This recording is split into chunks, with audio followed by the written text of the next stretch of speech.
उत्तराखंड की देन है। ऐसे अनेक विभूतियों को देने वाला और देश की सुरक्षा की आवश्यकता के लिए अपनी जवानी को लगाने वाला उत्तराखंड का बहादुर नौजवान, यह भी उत्तराखंड की देन है।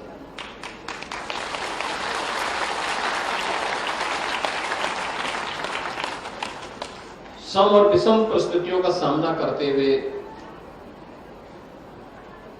लखनऊ में, बरेली में, गाजियाबाद में, मेरठ में और अन्य अनेक क्षेत्रों में जहां भी वो निवास कर रहा है, अपने पर्व और त्योहारों को, अपनी विरासत को इसी आयोजन के साथ जोड़ करके बड़े उल्लास के साथ, बड़े उमंग के साथ उन्हें वहां आयोजित करता है। हम लोगों के पास समय नहीं होता, इच्छा तो होती। मेरे पास इस बार गाजियाबाद से भी और बरेली से भी निमंत्रण आया था, लेकिन महाकुंभ की व्यस्तता के बीच में समय नहीं निकाल पाया। मैं भी प्रयागराज से ही आ रहा हूं। आज पूरे मंत्री परिषद की हमारी बैठक वहां पर थी और वहीं से मैं सीधे इस कार्यक्रम में यहां पर आपके पास आया हूं। मुझे बहुत अच्छा लगा कि पिछले 2 दशक से अधिक समय से जो कार्यक्रम यहां पर पर्वतीय महापरिषद कर रही है, ये केवल एक आयोजन नहीं होता है। सांस्कृतिक कार्यक्रमों के साथ साथ अनेक प्रतियोगिताएं भी इस महापरिषद के द्वारा होती है।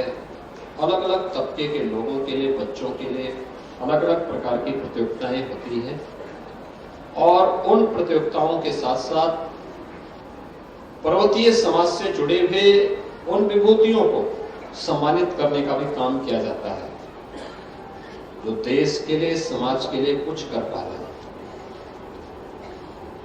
भगत सिंह कोश्यारी जी का इस बार आप लोगों ने यहां पे सम्मान किया। कोश्यारी जी उत्तर प्रदेश में भी काम किए थे, उत्तराखंड के मुख्यमंत्री के रूप में भी काम किए, राज्यपाल के रूप में भी उनके पास कार्य करने का एक अनुभव है। अपनी सहजता, सरलता के लिए जाने जाते हैं। पूरा जीवन मातृभूमि के लिए समर्पित किया है। आपने सैनिकों को और उनके शहीद परिवारों को भी सम्मान दिया है, क्योंकि हम लोग अपने विरासत को विस्मृत नहीं कर सकते। उसके दोनों रूप हैं। एक पहलू है जो हम अपने पर्व और त्योहारों के माध्यम से सांस्कृतिक विरासत को आगे बढ़ाते हैं, और दूसरा पहलू है जो हम अपने अमर शहीदों का स्मरण करते हुए महापुरुषों की जयंती के अवसर पर या किसी अन्य विशिष्ट घटना को केंद्र में रख करके उन आयोजनों के साथ जुड़ते हैं। और आज का दिन तो बहुत महत्वपूर्ण वैसे भी है। आज 22 जनवरी है और 22 जनवरी 2024 को आज ही के दिन 500 वर्षों का इंतजार करते हुए अयोध्या में आदरणीय प्रधानमंत्री जी के कर कमलों से प्रभु श्री रामलला फिर से अपनी जन्मभूमि पर विराजमान हुए। यह भी विरासत की ही व्यवस्था, परंपरा है। भगवान राम की विरासत 500 वर्षों के बाद अयोध्या में विराजमान हो पाई।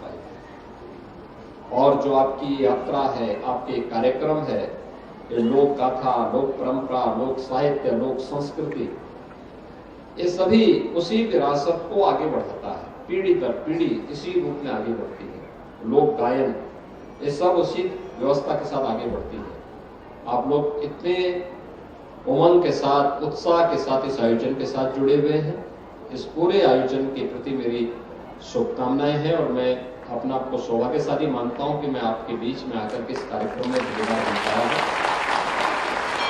अन्यथा कुंभ की व्यस्तता में समय निकालना कठिन था, लेकिन समय पे हम लोग आ गए। मौसम वहां भी, लखनऊ में भी अनुकूल था, तो हमें आने में कोई समस्या नहीं हो पाई।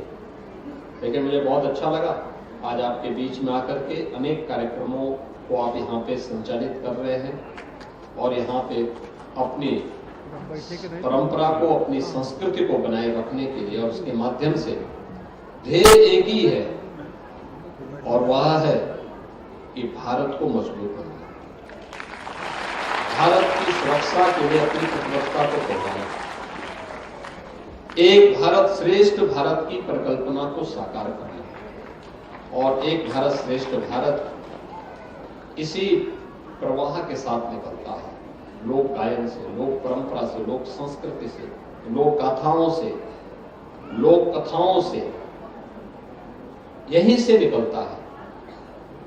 ये सभी भारत के ही रूप हैं, और उस भारत के उस बृहद रूप को दर्शन हम बृहद भारत के स्तर पर देखते हैं। आज के इस अवसर पर मैं आप सबको इस पूरे आयोजन के लिए बधाई देता हूं, आपका अभिनंदन करता हूं, आप सबके प्रति मैं अपनी शुभकामनाएं देता हूं। धन्यवाद। जय। बहुत बहुत